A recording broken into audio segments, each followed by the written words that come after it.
Restorative justice kaugnay ng shooting incidents sa Tacloban at ang emergency cash transfer sa mga apektado ng lindol sa Mindanao ating pag-uusapan kasama si Assistant Secretary Irene Dumlao, ang tagapagsalita ng Department of Social Welfare and Development o ng DSWD. Asik Irene, magandang tanghali po. Welcome back sa Bagong Pilipinas ngayon. Magandang tanghali, Joshua. Magandang tanghali din sa lahat ng sumusubaybay ng inyong pong programa.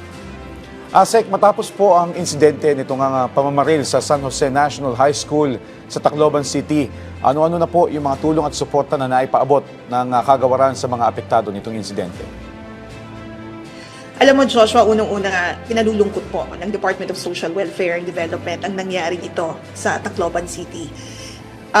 Agad po na nakapagpadala ng social workers ang ating pong tanggapan sa pamamagitan ng aming Field Office 8 at nagbigay po ng psychological first aid dito sa mga pamilya ng mga naulila, pamilya po ng mga nasaktan, nasugatan, at of course, yung pong community na nakawitness nitong malungkot na insidente ito. Aside from the psychological first aid, of course, which by the way, Joshua, is not an overnight process. Ito ay matagalang proseso because hindi po, magkakaiba po yung coping mechanisms and healing mechanisms ng bawat individual na nakaranas o naka-experience nito. Kaya araw-araw po, kasama ang iba pang mga miyembro ng multidisciplinary team ay nagtutungo dito sa mga pamilya para makapag-provide nitong psychosocial intervention. Pangalawa, nakapagbigay din tayo ng tulong pinansyal.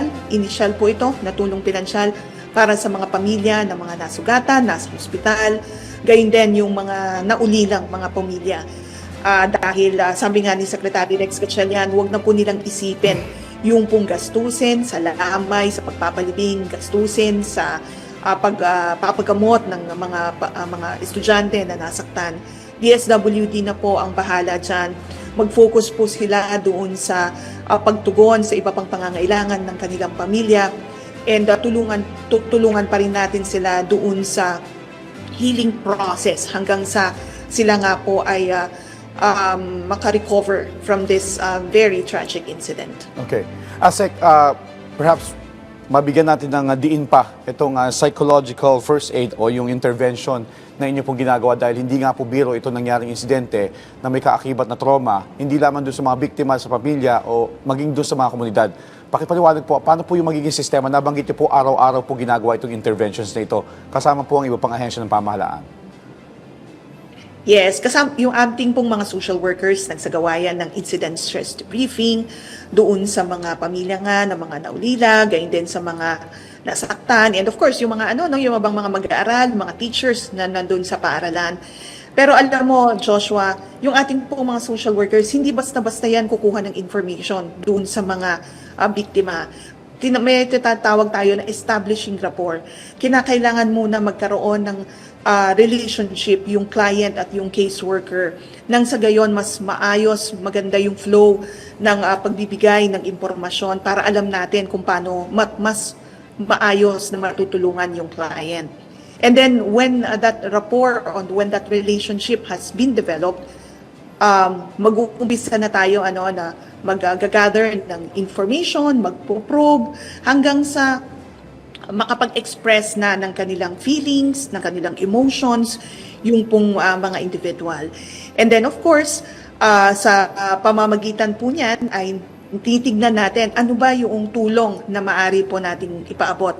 Ang mahalaga dito, Joshua, is yung listening tools na ginagamit ng ating pong mga social workers and iba pa na mga miyembro ng multidisciplinary team. Kasi again, napakahalaga yung makinig tayo, malaman natin ano yung kanilang nararamdaman, ano yung kanilang nararanasan, kung anger ba yan, kung pagdadalamhati, lahat nung po yan ay inaalam natin.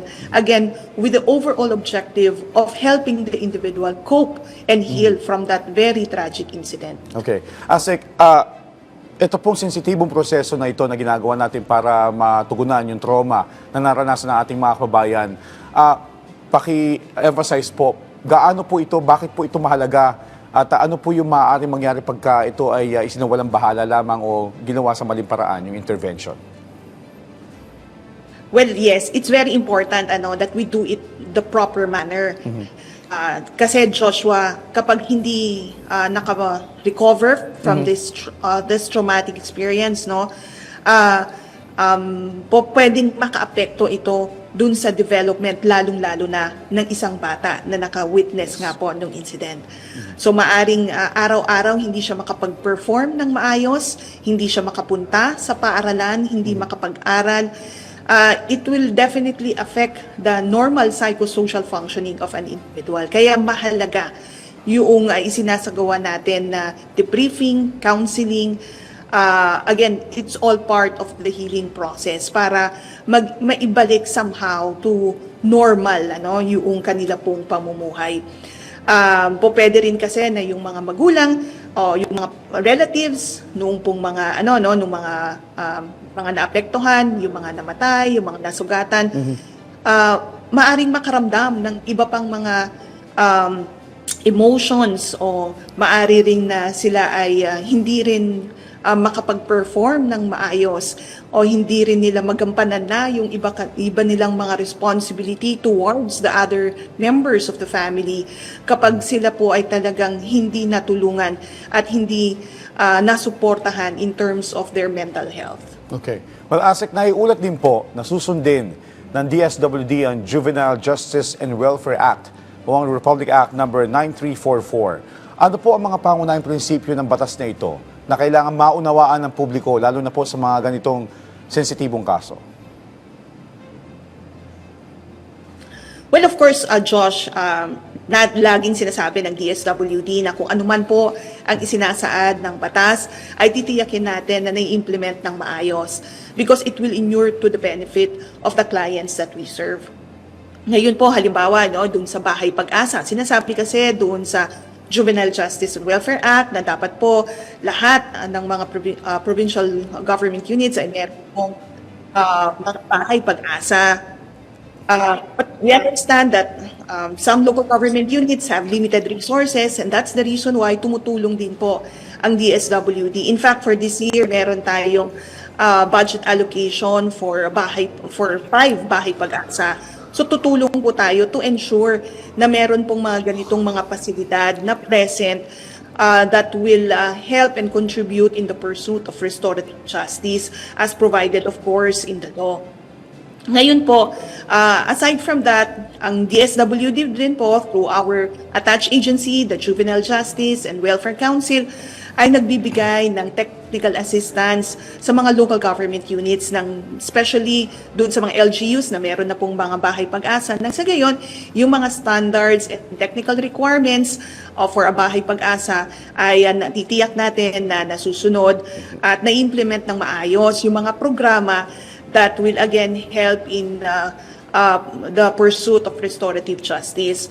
But more than that, Josh, nais nating banggitin na ang DSWD laging tinitingnan din yung preventive side. Kasi sabi nga natin, ang mga unang guro ng ating mga anak ay ang ating pong mga magulang. So we're looking at strengthening yung pong parenting effectiveness sessions, mas implement pa ito ng mas maayos together with various stakeholders, yung mga local government unit partners natin, and then of course yung pong pag-improve pa ng modules natin sa family development session for the Pantawid Pamilyang Pilipino program, sapagkat kinakailangan talaga na mas mapatibay natin yung family relationships, mas mapalakas, mas mapatibay pa yung pong maayos na pagpapalaki sa ating pong mga anak at pag-guide sa kanila. And of course, yung sinasabi natin na pagpapalakas ng entire community to support yung mga bata. Kasi, Josh, always it takes a village to raise a child. So, dapat lahat po tayo tinutulungan at ginagabayan ang mga bata nang sa gayon lumaki sila sa maayos na environment and that they will be properly guided so that they could help in a nation building and they could help in ensuring that we all live in an orderly and peaceful society. Okay. ASEC, marami po nagtatanong kung may pananagutan ba ang mga minor de edad na sangkot sa krimen. From your perspective po, maaari niyo po bang ipaliwanag kung paano tinutukoy ang criminal liability ng isang bata batay sa edad at discernment sa ilalim ng batas? Well, Josh, batay po doon sa Juvenile Justice Welfare Act, nakalagay doon kung 12 years old to 15, not more than 15 yan, exempt yan from criminal liability. Pero hindi nangangahulugan na hahayaan na po natin yung bata even if exempt siya from criminal liability. Meron po yung intervention na gagawin. In fact, dadalhin po sa Bahay Pag-asa yung pong minor de edad na hindi na lower than 15, no, yung kanyang edad, para mabigyan ng nararapat na intervention so that siya ay maghilom, maturuan, magabayan nang sa gayon ay hindi na nga po maulit yung ganitong pangyayari o insidente. Pero kapag ang bata ay 15 to 18, not more than 18, at ang unang titingnan dyan, Josh, is if he acted with discernment. Ibig sabihin, alam ba niya yung ginawa niya? Alam ba niya ang tama at mali? Alam ba niya yung consequences nung ginawa niya? Now, we don't want to preempt the ongoing investigation, Josh, but for academic discussion, sabihin na natin, kung halimbawang napatunayan ng korte na the individual acted with discernment, batay na rin doon sa assessment and recommendation ng social worker who was assigned to do the assessment. And sabi ko nga, pag lumabas yan na the individual, the minor acted with discernment, of course, there will still be criminal responsibility. Okay. But then, hindi siya dadalhin doon sa facility na merong mga hardened criminals. Dadalhin po siya sa isang facility, no, yung tinatawag natin na Rehabilitation Center for Youth. Kasi doon po yung diversion program gagawin. Kasi merong intervention na i-implement. And then, merong court representative who will regularly check on that individual. Titignan kung meron bang pagbabago, meron bang remorse doon sa kanya, naging effective ba yung diversion program that was implemented. Kasi kung hindi yan naging effective and talagang hindi nagbago yung individual, walang remorse, walang pagsisisi, he will carry on the penalty of the crime that he has committed when he reaches the age na when he reaches the age na he's no longer a minor and will have to carry that penalty. Okay. Now, Asek, given na maging epektibo yung intervention na pagdadala dito sa ating minor de edad sa Rehabilitation for Youth, kung sakasakali man na magkaroon ng remorse at magbago at bumalik sa kanyang komunidad, meron ba tayong follow-through na assistance para matanggap siya ng komunidad dahil most likely ito'y magkakaroon ng discrimination o makakatanggap siya ng ganon? Well, alam mo, Josh, that's part of the interventions that we will be doing, no? Bahagi yung rehabilitation and reintegration for that individual, especially kung nakita naman talaga natin na nagkaroon ng remorse, siya ay nagsisi sa kanyang ginawa, at talagang may pagbabago sa kanyang behavior, and we could definitely ascertain, no, based on the assessment that will be undertaken, na hindi niya nauulitin yung kanya pong mga nagawa. So there will be a separate reintegration process that will be undertaken. Alright. Asek, mula po sa GMA News Desk, maaari niyo po ba i-discuss ang step-by-step process naman na pagdaraanan ng dalawang children in conflict with the law na involved sa Tacloban shooting under the law? Well, sabi ko nga, Josh, no, we don't want to preempt the ongoing investigation on the case. But, yeah, together with the Juvenile Justice and Welfare Council ay titignan po natin kung ano yung mga proseso na pagdadaanan nito pong mga children in conflict with the law. Again, nabanggit ko, kung ma-ascertain na below 15 years old, yung pong nag-commit ng offense, dadalhin yan sa Bahay Pag-asa, no? Magkakaroon ng involuntary commitment, dadalhin yan doon sa Bahay Pag-asa, and doon bibigyan po ng nararapat na intervention. Ngayon, kung above 15 naman po at nakita nga na may the individual acted with discernment, then the process as I've discussed earlier will be followed. Alright. Asik, sa ibang usapin naman tayo, sinimulan na po ang rollout ng emergency cash transfer para po sa mga pamilya na apektuhan nitong magnitude 7.8 na lindol sa ilang bahagi ng Mindanao. Ano na po ang kasalukuyang status ng distribution at ilan na po ang pamilyang inaasahang matutulungan nito? Paano po tinukoy ng DSWD yung mga qualified beneficiaries na makakatanggap ng tulong? Well, that's correct, Joshua. Kahapon nga po, nandito si Secretary Rex Gatchalian.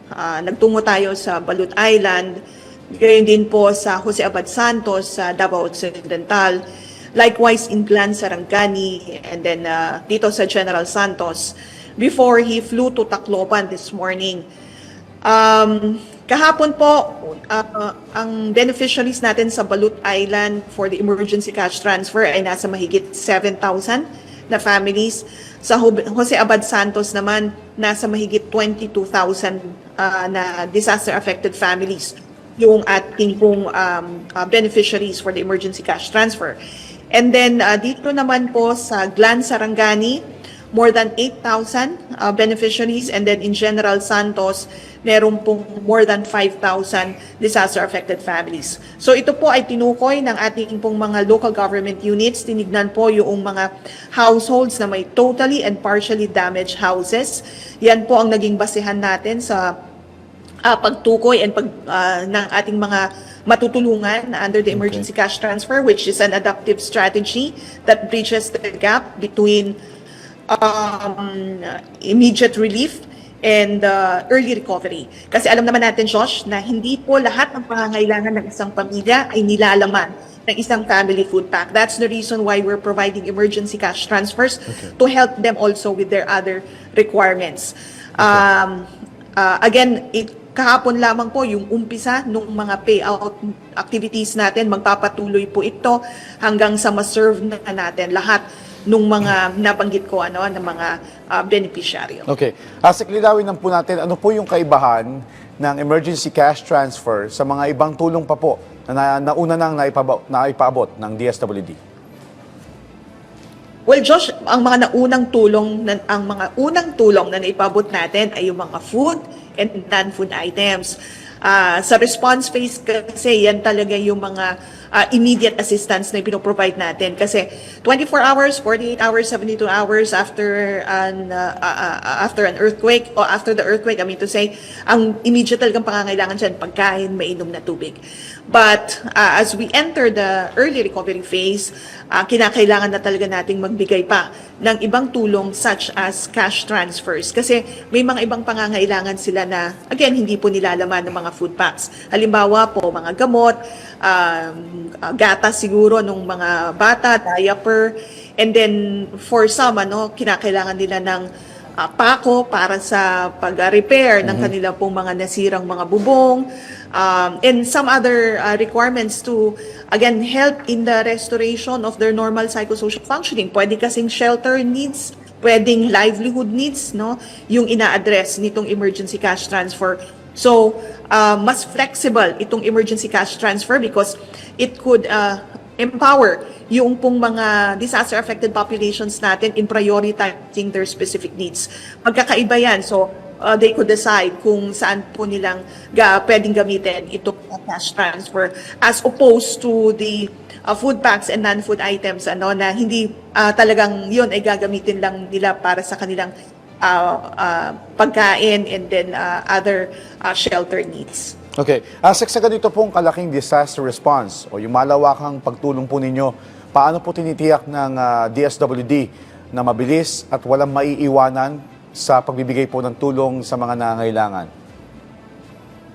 Well, Joshua, under the leadership of Secretary Rex Gatchalian, and alinsunod na rin po sa kautusan ng Pangulong Marcos Jr. na tiyakin natin ang agarang tulong sa mga kababayan natin na naapektuhan ng iba't ibang kalamidad.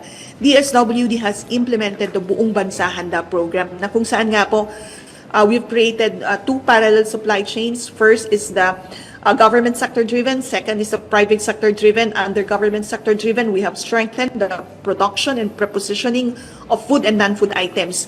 Hindi lamang po sa mga warehouses ng DSWD, but gayon din po sa warehouses ng ating mga partner LGUs. We're able to use the warehouses, local government unit, nakapag-preposition tayo yan. So gone are the days na maghintay tayo ng 2 to 3 days bago po makarating ang tulong mula sa pamahalang nasyonal, sapagkat nandun na po, bago pa man po tumama ang isang kalamidad, nandun na po yung goods ng DSWD. So that enabled the department and the government as a whole to immediately respond to the needs of those who have been affected by this earthquake.